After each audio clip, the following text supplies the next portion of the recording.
Thank you for joining us. You've seen how stories from the past, from both books and comics, can inspire us with courage and creativity. Here on the Fulmo Talk series, we carry that spirit forward into the world of ideas. The Fulmo Talk Series 2025 has been created to highlight the Fulmo platform. The Fulmo platform was initially created to address the student suicide crisis in India.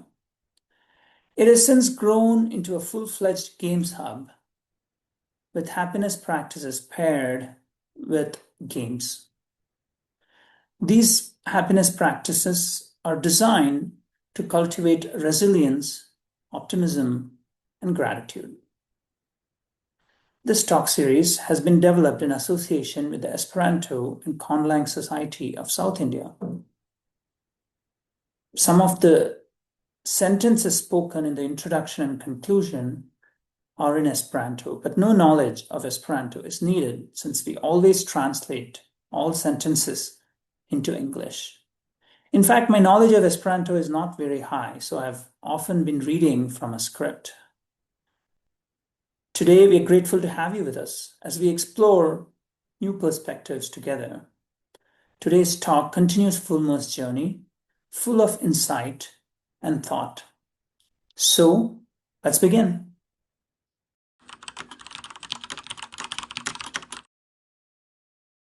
Hello, saluton, bonjour, and namaste.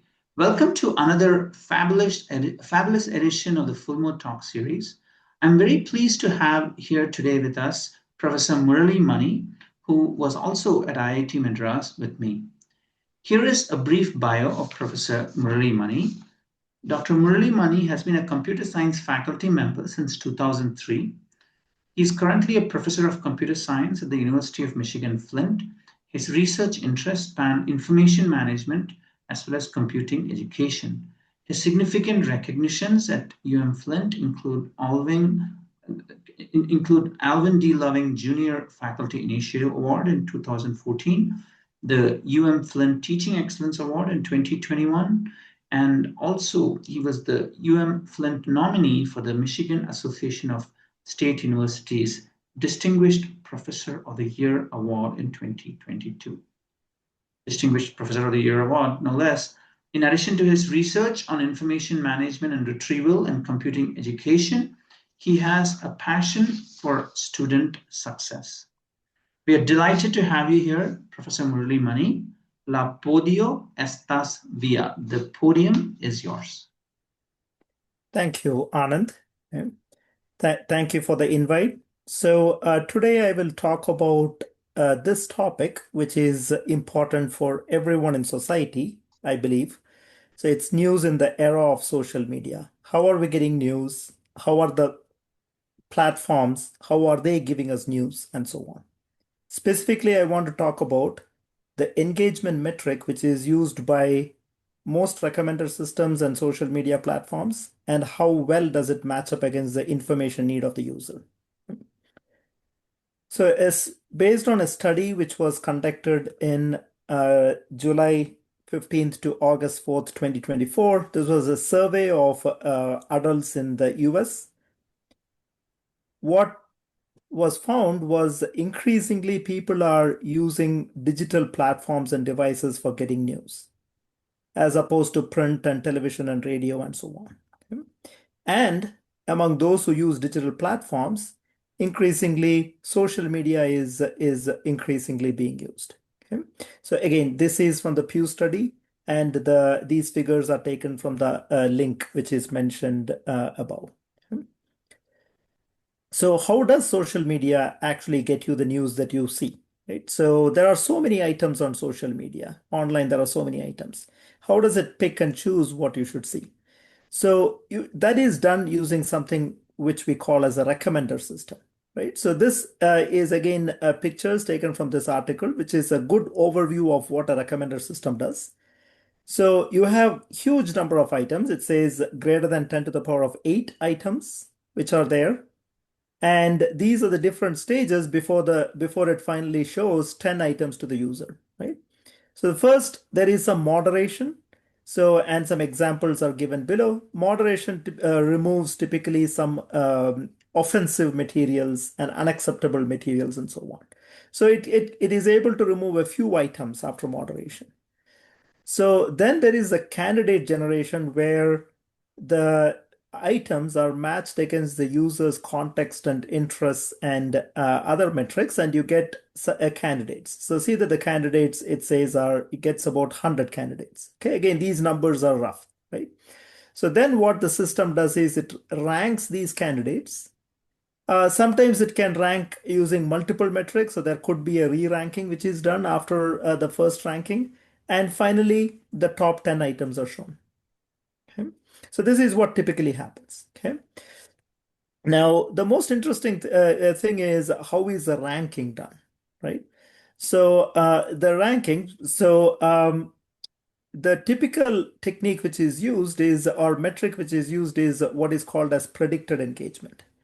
So I'm getting quotes from this paper which is linked here, right? So for instance, for Twitter, what is engagement? What does it mean that a user engages with an item? So it considers about 10 behaviors, and those include whether a user is likely to retweet, whether they will reply, they will watch videos, they spend time on a tweet, and so on. So these are just some examples of what could be engagement, in this case specifically for Twitter. Right? However, for the last several years, right? So predicted engagement there are many researchers who have observed that engagement-based ranking is a flawed metric, and predicted engagement should not be the main one which is used. Again, from the same paper, right? So they found that users do not prefer the tweet selected. Actually, what they also find is, so as opposed to predicted engagement, they looked at a different way of ranking, which is based on the user's stated preferences. So if you take the user's stated preferences and rank the items based on that, what the study found was that it reduces divisive content, right? So what divisive content which users tend to see, okay? So overall, in our work, we claim, and again, many others have also claimed, that social media of today, they do not meet the user's information needs. Okay.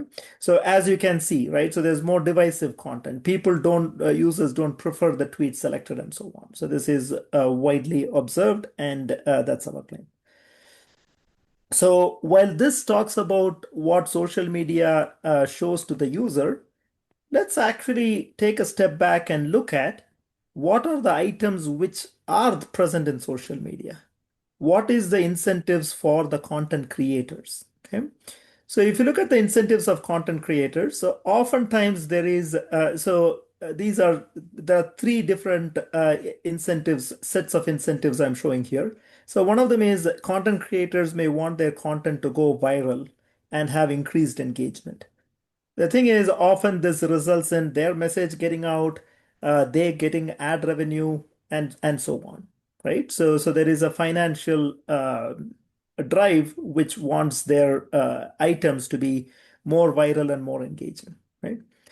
Sometimes content creators also have like strategic goals. For instance, their goals could be political or ideological or even religious goals, and they may take short-term or long-term stand at it, and so that is the goal that they want to achieve, and they are producing content to further these goals. Yeah.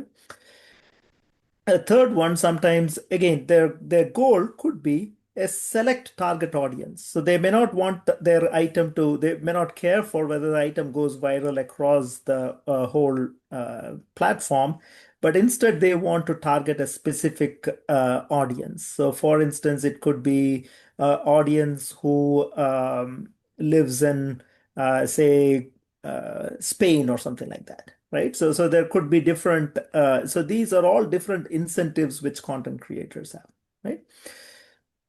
And these incentives are not new, as you can see, right? So, I mean, you want to achieve your goals, and often content creators from the beginning of time, whoever creates content, they have some goals, right? So if you look at like disinformation or false information being propagated. It has been there for the ages. I'm just picking one example. So this is an example from 1782 during the American Revolution War, right? So Americans fighting the British. So at that time, Benjamin Franklin, who is well known, he intentionally wrote fake news about uh, murderous Indians, Native American Indians, not Asian Indians. So these are the original Indians in the U.S., right? So that they were working with King George, and they were sending hundreds of American scalps as war trophies to the British royalty and members of the Parliament. And to add more drama and outrage, he also said that these scalps included women and young girls and boys and so on, right? So why did he do that? Because he wanted to sway public opinion in favor of the American Revolution, and also he wanted to turn the European Union against the British, right? So again, such campaigns are there. You can even go to BCE and you will find examples of such campaigns, right? So this is the world in which we are operating, right? So there is so much content. There is recommended algorithms. It has to rank the content. Right now, it uses predicted engagement. And this is the content which is there because the content creators have these goals and incentives, right? So, what do we do in this case? So, these are some of the. So I believe everyone should try to think of it, reflect on it, and probably contribute to the solutions to the society. I will kind of say some of the questions we are thinking about, right? So we believe that ultimately what news should be presented and so on, and how these news is presented, these are business decisions, right? So whoever comes up with the solution, it should make business sense, and it should be market-based solutions. Okay? The second thing I would also like to note is content creators, right? So they actually play multiple roles because they are also, of course, consumers, but they also often are influencers and propagators and so on in today's social media, right?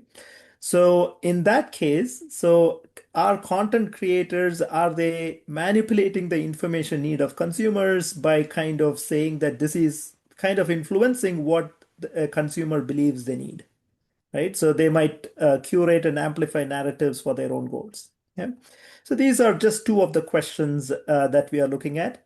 So our hope is that the market-driven solutions that we come up with in the future will meet the customer's information need, right? So in case of a disaster, you are not getting fake news, but instead you are getting news that will help you, right? So, and overall, we are hoping that these market-driven solutions will not have the evils of today's social media. Okay. Thank you. So, thank you for inviting me, and I will take any questions you have. Thank you. Thanks, Murali. In this format, we're not doing any Q&A at the end, but thank you for a very informative talk. I was just absolutely I was absolutely, interesa, as they say in Esperanto, interested is the approximate translation throughout the entire presentation. And it's such an important topic, not only for the world at large, but also for the Esperanto community, because what we often see in the world at large is that a lot of the information that is presented about the Esperanto community is not always based on scholarly research, and sometimes it just might be to gather more engagement. And equally important, we have stated that the resources that we are providing, they're meant to be low cost and zero cost resources for college students. And so we're not chasing likes and retweets, because the whole strategy of chasing likes and retweets will involve two of the facets that you mentioned. One is being ideological, and we'll have to then take a political stance, which you don't want to. And secondly, we don't want to provoke a reaction based on anxiety or fear or any other such negative emotion. So we're all about positive emotions, about jaya, etc. So that was a fascinating talk. Thank you so much. I do have to say a few words in Esperanto because it is sponsored with Esperanto Online Society of South India. So, dankon pro via atento. Thank you, everyone, for your attention. Dankon pro via tempo. Thank you for your time. We'll be back again soon with another edition of the Fulmo Talk series. So until then, Gis la revido. Let us see you guys later. And thanks, Professor Mani, for a very insightful talk. Thank you.